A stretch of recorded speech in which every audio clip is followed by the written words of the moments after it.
காசாவில் இஸ்ரேல் ராணுவம் நடத்தி வரும் தொடர் தாக்குதலில் உயிரிழந்தவர்களின் எண்ணிக்கை 39,000-ஐ தாண்டியுள்ளது. ஹமாஸ் அமைப்பினரை அழிக்கும் வகையில் கடந்த அக்டோபர் 7ஆம் தேதி முதல் இஸ்ரேல் ராணுவம் காசாவில் தொடர்ந்து தாக்குதல் நடத்தி வருகிறது. இந்த தாக்குதலில் ஹமாஸ் அமைப்பினர் உட்பட அப்பாவி பொதுமக்கள் என பல்லாயிரக்கணக்கானோர் உயிரிழந்துள்ளனர். இந்த நிலையில் காசா பகுதியில் கடந்த 24 மணி நேரத்தில் இஸ்ரேல் ராணுவம் நடத்திய அதிரடி தாக்குதலில் 23 பேர் உயிரிழந்ததோடு 91 பேர் காயமடைந்துள்ளனர். இதனால் உயிரிழந்த பாலஸ்தீனர்களின் எண்ணிக்கை 39,000-ஐ கடந்துள்ளது.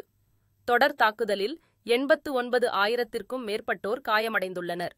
இதனிடையே கான் யூனிஸ் பகுதியில் குறுகிய கால முன்னறிவிப்புக்குப் பிறகு இஸ்ரேல் ராணுவம் நடத்தி வரும் தாக்குதலில் மட்டும் 70க்கும் மேற்பட்டவர்கள் உயிரிழந்தனர் என்று காசா சுகாதாரத்துறை அறிக்கையில் தெரிவிக்கப்பட்டுள்ளது.